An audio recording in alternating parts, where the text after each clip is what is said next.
Dwayne here, PhoenixTypewriter.com.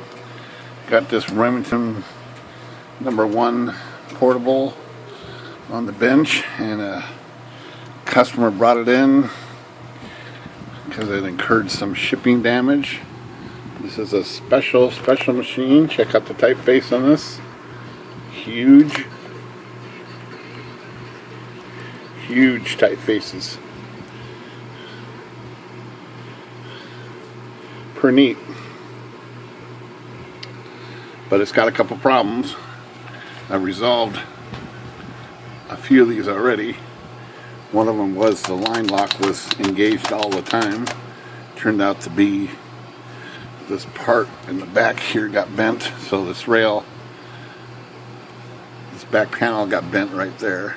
It was shipped without the carrying case, and she said it was packed very well, but this got damaged, and you can almost see the impression from this part right here. And that part was pushed in, which is a line lock right there. So the line lock was locking like that because this piece was jammed up, not working. So I've got that line lock all bent back and freed up and adjusted so it works as it's supposed to when the machine gets to the edge here. Locks up. So I got that all done. It was kind of tricky. But the primary problem, well, that's a pretty primary problem. But the other problem is, when it's over here against the edge, it doesn't space. It jams up. So it does not have any action right here. Unless I move it off to about 3 spaces over, then it works. But you go back over there, it does not work. And you can move it 1 space over, and there it goes. It worked there too, but usually first two or three spaces it does not space, and then it starts spacing. So I spent quite a bit of time troubleshooting this, checking the rails here, finding out see what's going on there. Since it's only happening on one side, I started looking at the rail alignment, and then I of course had to check the escapement out here. I really thought that was it at one point, so I learned the whole theory of operation here in this escapement, and everything actually seems to be okay. So after about 45 minutes I gave up on it and set it aside.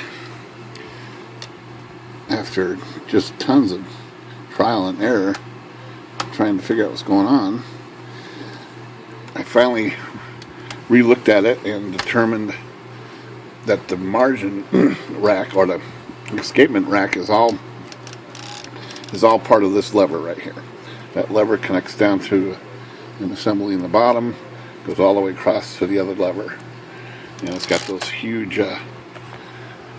teeth on it because it's about 6 spaces per inch. So you can see the big teeth on there, right here, on the rack. Those big old teeth. But it looked like the rack was closer on this side than it was on this side. So then I looked how to adjust that, and there was no adjustment on this side, but this side, the adjustment looks like it was right here with the line lock lever. It bottoms out right there. So like I said, it jams up there. So I took this tiny piece of paper, made this tiny little sliver here, and I stuck it through the spot right there where the adjustment would be, and guess what? It works. Go back over, and it works. Go back over, and it works. Go back over, pull the piece out here, just that tiny little adjustment, and it doesn't work. Jams up. So now I have already tried to form this rack, and I couldn't get it to bend. I think it was about to break. I also was trying to adjust the black piece here right there and see if I could form that piece right there, and that also would not bend or form. It felt like it was about to break, so I gave up those two attempts at adjusting the rack, and I had to come up with a different solution. So I did come up with a separate solution. Turns out I wanted to put a shim between those two to make the adjustment, and I found this little piece of spring steel right here, and I cut it to this little piece right here, and then this piece is going to fit right on that black shaft, or that black portion. And let's see if I can get it in there on camera here. I gotta use my hemostats here and get this in place. And this is just a dry fit. I will lock it in with some metal epoxy after I do the dry fit here.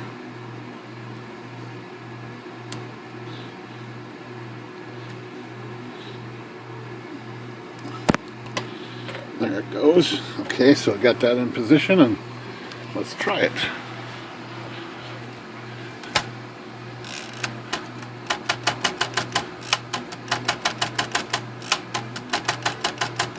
Works every time. That's a strange deal when things get damaged in shipping. Strange things can happen, and this was one of them. So I ended up putting that little shim right there,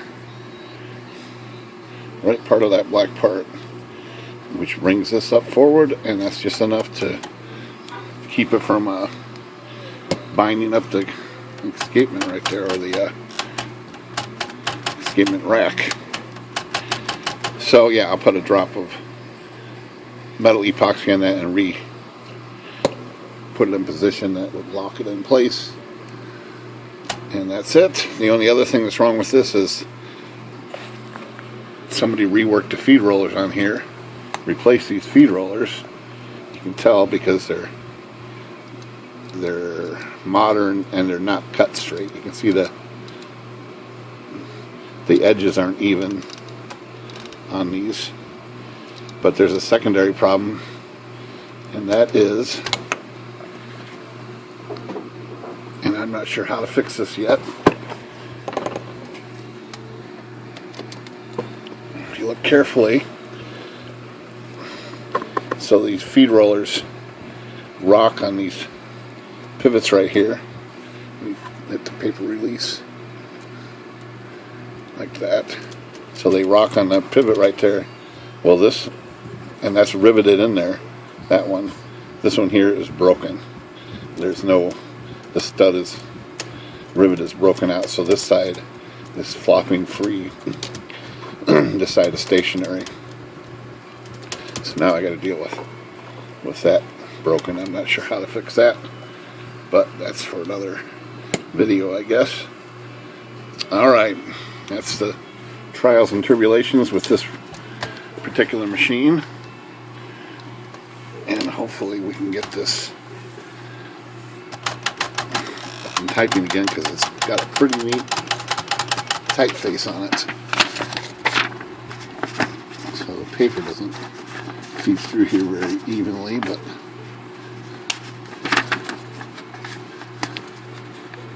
so let's check this typeface out here quick here. Paper in here. Put around the feed rollers. Here we go. Okay, let's see how this thing types.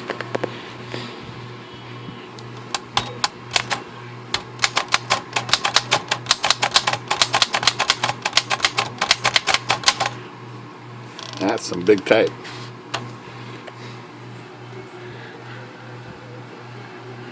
Alright, Fink's Typewriter. Good day.